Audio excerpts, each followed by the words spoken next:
કરીએ વડોદરાની માંજલપુર બેઠકની પેટા ચૂંટણીની મતગણતરી ચાલુ છે। ભાજપના ઉમેદવાર સતીશ પટેલને મળી છે જંગી લીડ। છઠ્ઠા રાઉન્ડના અંતે સતીશ પટેલને 11,000થી વધુની જંગી લીડ મળી। માંજલપુરમાં ભાજપના સતીશ પટેલની જીત લગભગ નક્કી છે। કોંગ્રેસના ઉમેદવાર ભીખા રબારી મોટા અંતરથી પાછળ છે। કુલ 19 રાઉન્ડમાં મતગણતરી થવાની છે।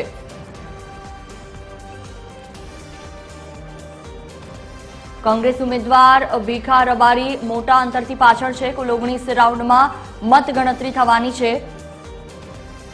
वडोदरानी માંજલપુર બેઠકની પેટા ચૂંટણીની મતગણતરી ચાલુ છે। ભાજપના ઉમેદવાર સતીશ પટેલ જેમને જંગી લીડ મળી છે અને હજી કાઉન્ટિંગ ચાલુ છે, ત્યારે થોડા સમયમાં જ જે પણ પરિણામ આવશે તેનું ચિત્ર સ્પષ્ટ થશે।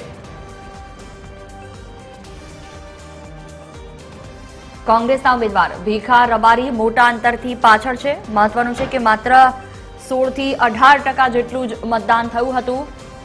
जो के ए दिवसे कांग्रेस अने भाजप वच्चे बवाल पण थई हती।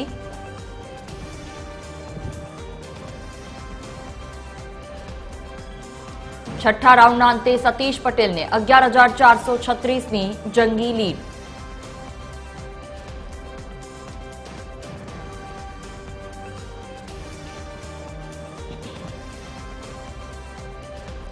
कुल 19 राउंडमां आ मतगणतरी थवानी छे। वडोदराथी सतत अपडेट आवी रह्या छे। थोड़ी ज वारमां चित्र स्पष्ट थई जशे। भाजपना उम्मीदवार आगळ चाली रह्या छे।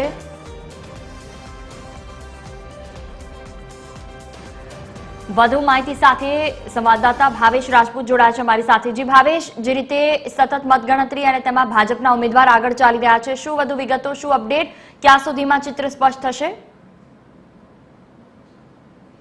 જો વાત કરવામાં આવે તો માંજલપુર વિધાનસભાની પેટા ચૂંટણીમાં અત્યારે મતગણતરી જે ચાલુ કરવામાં આવી છે। સવારે 8 વાગ્યાથી શરૂ થયેલી મતગણતરી અત્યાર સુધીમાં 7 જેટલા રાઉન્ડમાં પૂર્ણ થઈ છે। અત્યારે આપણે સૌથી પહેલા મતગણતરી સેન્ટરના દ્રશ્યો બતાવીશું ને આપણે જો આંકડાની વાત કરીએ તો 7 રાઉન્ડ જ્યારે પૂર્ણ થયા છે ત્યારે કોંગ્રેસના જે ઉમેદવાર ભીખાભાઈ રબારી છે તેમને 7 રાઉન્ડમાં 8,815 જેટલા મત મળ્યા છે। જ્યારે બીજી તરફ વાત કરીએ તો ભાજપના ઉમેદવાર સતીશ પટેલને 21,216 મત મળ્યા છે। એટલે અત્યારે હાલની સ્થિતિએ વાત કરીએ તો 13,000 કરતાં વધુ મતોથી ભાજપના જે ઉમેદવાર સતીશ પટેલ છે તે આગળ ચાલી રહ્યા છે અને હજુ પણ 12 જેટલા રાઉન્ડ જે મતગણતરી બાકી છે। કુલ 19 રાઉન્ડમાં મતગણતરી થશે। એટલે કે આગામી 1 થી 1.5 કલાકમાં આ જે વિધાનસભા છે તેનું જે પરિણામ છે તે સ્પષ્ટ થઈ જશે। અત્યારે પણ જે રીતે લીડ ચાલી રહી છે તેને જોતા ભાજપના જે ઉમેદવાર છે તે આગળ ચાલી રહ્યા છે। જુહી, बिल्कुल, तमाम जानकारी बदल आभार। तो માંજલપુરમાં ભાજપના સતીશ પટેલની જીત લગભગ નક્કી છે। કોંગ્રેસના ઉમેદવાર ભીખા રબારી મોટા અંતરથી પાછળ છે। કુલ 19 રાઉન્ડમાં મતગણતરી થવાની છે।